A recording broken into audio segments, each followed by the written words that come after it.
ഒരു സാധാരണ വീട്ടിലെ ചെറുപ്പക്കാരനെ സംബന്ധിച്ചിടത്തോളം വിവാഹപ്രായം എത്തിക്കഴിഞ്ഞാൽ അവന് കടമ്പകളേറെയായിരിക്കും. പെണ്ണ് കാണാൻ പോകുമ്പോൾ ഓരോ ചെറുപ്പക്കാരുടെയും മനസ്സിലും 1000 സ്വപ്നങ്ങളുണ്ടാകും. എന്നാൽ ആ സ്വപ്നങ്ങൾക്കെല്ലാം വിലങ്ങുതടിയായി നിൽക്കുന്നത് ഒരുപക്ഷെ അയാളുടെ ജോലിയോ കുടുംബമഹിമയോ വീടോ ഒക്കെയായിരിക്കും.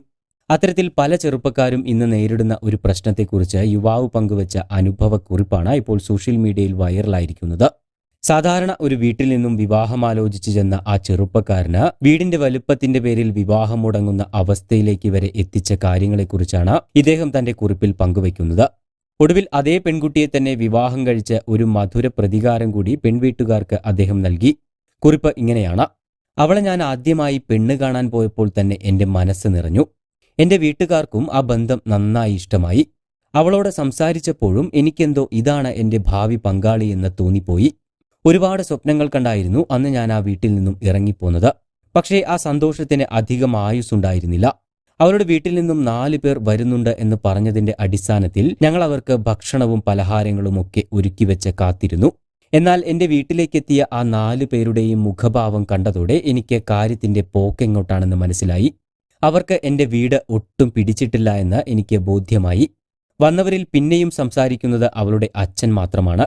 വീട്ടിലെത്തിയ ശേഷം അവർ കാര്യമായ സംഭാഷണങ്ങൾക്കൊന്നും നിൽക്കാതെ വെറും ചായ മാത്രം കുടിച്ച് ഒരുക്കിവെച്ച ഭക്ഷണമൊന്നും കഴിക്കാൻ നിൽക്കാതെ ഞങ്ങൾ ആലോചിച്ച് പറയാമെന്ന് പറഞ്ഞ് അവിടെ നിന്നും പോവുകയാണുണ്ടായത്. ആ സംഭവം എന്റെ വീട്ടുകാരെ ഒരുപാട് വേദനിപ്പിച്ചു. പിന്നീട് അന്ന് വൈകുന്നേരം തന്നെ ഞാൻ അവളുടെ അച്ഛനെ വിളിച്ചു.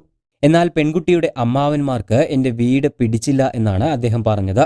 അപ്പോഴാണ് ഇന്ന് പല ഓടിട്ട വീടുകളും കടം വാങ്ങിയാണെങ്കിലും കോൺക്രീറ്റ് മാളികകളായി മാറാനുള്ള കാരണം എനിക്ക് മനസ്സിലാകുന്നത്. എനിക്ക് 10 വയസ്സുള്ളപ്പോഴാണ് എന്റെ അച്ഛൻ മരിക്കുന്നത്. പിന്നീട് എന്റെ അമ്മ കഷ്ടപ്പെട്ടാണ് ഞങ്ങളെ വളർത്തി വലുതാക്കുന്നത്. 5 വർഷങ്ങൾക്ക് മുൻപാണ് ഞാൻ പ്രവാസ ലോകത്തെത്തുന്നത്.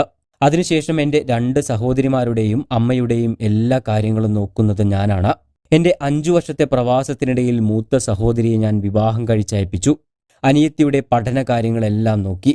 അതിനിടയിൽ ഒരു പുതിയ വീട് എന്നത് എന്നെക്കൊണ്ട് ഒരിക്കലും താങ്ങാൻ കഴിയുന്ന ഒന്നായിരുന്നില്ല. പക്ഷേ എന്തൊക്കെ പറഞ്ഞാലും ആ പെൺകുട്ടിയുടെ മുഖം എന്റെ മനസ്സിൽ നിന്നും മായുന്നുമുണ്ടായിരുന്നില്ല. ഞാൻ അത്രയും മോഹിച്ച ഒരു വിവാഹ ബന്ധമായിരുന്നു അത്. അതുകൊണ്ട് തന്നെ ഞാൻ രണ്ടും കൽപ്പിച്ച് ഒരറ്റകൈ പ്രയോഗം നടത്തി. എന്റെ ഒരു സുഹൃത്തു വഴി ഞാൻ ആ പെൺകുട്ടിയുടെ നമ്പർ സംഘടിപ്പിച്ചു. തുടർന്ന് എന്റെ കാര്യങ്ങളെല്ലാം തുറന്നു പറഞ്ഞ് വാട്സപ്പിൽ അവൾക്കൊരു മെസ്സേജ് ഞാൻ അയച്ചു. അപ്പോഴാണ് അവൾക്ക് ഈ ബന്ധത്തിന് താല്പര്യമുണ്ട് എന്ന കാര്യം ഞാൻ അറിയുന്നത്.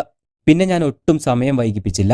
ഏകദേശം 1 മാസത്തോളം ഞങ്ങൾ ഫോണിലൂടെ പരസ്പരം കാര്യങ്ങളെല്ലാം പങ്കുവെച്ചു. ഒടുവിൽ അവളുടെ ഒറ്റ വാശിയുടെ പുറത്താണ് ഞങ്ങളുടെ വിവാഹം ഉറപ്പിക്കുന്നത്. വിവാഹശേഷം ഞാൻ വീണ്ടും പ്രവാസ ജീവിതത്തിലേക്ക് കടന്നു. പിന്നീട് ഒരു നല്ല വീട് വെക്കുക എന്നതായിരുന്നു എന്റെ വാശി. ഒടുവിൽ 2 വർഷങ്ങൾക്കിപ്പുറം ഞാൻ ആ സ്വപ്നം സാക്ഷാത്കരിക്കുകയും ചെയ്തു. അവളുടെ 2 അമ്മാവന്മാരെക്കാളും വലിയ ഒരു വീട് തന്നെ ഞാൻ പണിതു. എന്നെ അന്ന് വേണ്ടെന്ന് വെച്ചവർക്കുള്ള ഒരു മധുര പ്രതികാരം. ഇന്ന് എന്റെ എല്ലാ സന്തോഷത്തിലും ദുഃഖത്തിലും എന്റെ കൂടെ നിൽക്കാൻ അവളുണ്ട്.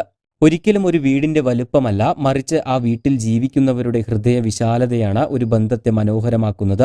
ഒരു വീടിന്റെ വലുപ്പം നോക്കി ആ വീട്ടിലെ വ്യക്തിയുടെ സ്നേഹത്തെയും കഴിവിനെയും അളക്കരുത് എന്നാണ് ഈ അവസരത്തിൽ എനിക്ക് പറയാനുള്ളത്. ഇങ്ങനെയാണ് യുവാവ് തന്റെ കുറിപ്പ് അവസാനിപ്പിക്കുന്നത്. ഒരുപക്ഷെ ഈ വീഡിയോ കണ്ട പലർക്കും ഇത്തരത്തിലുള്ള അനുഭവങ്ങൾ ഉണ്ടായിട്ടുണ്ടാകും. നിങ്ങളുടെ അനുഭവങ്ങളും അതുപോലെ തന്നെ ഈ വീഡിയോയെക്കുറിച്ചുള്ള അഭിപ്രായങ്ങളും എല്ലാം കമന്റുകളായി രേഖപ്പെടുത്താൻ മറക്കരുത്. കൂടുതൽ വാർത്തകൾക്കും വിശേഷങ്ങൾക്കുമായി ചാനൽ സബ്സ്ക്രൈബ് ചെയ്യാൻ മറക്കരുത്.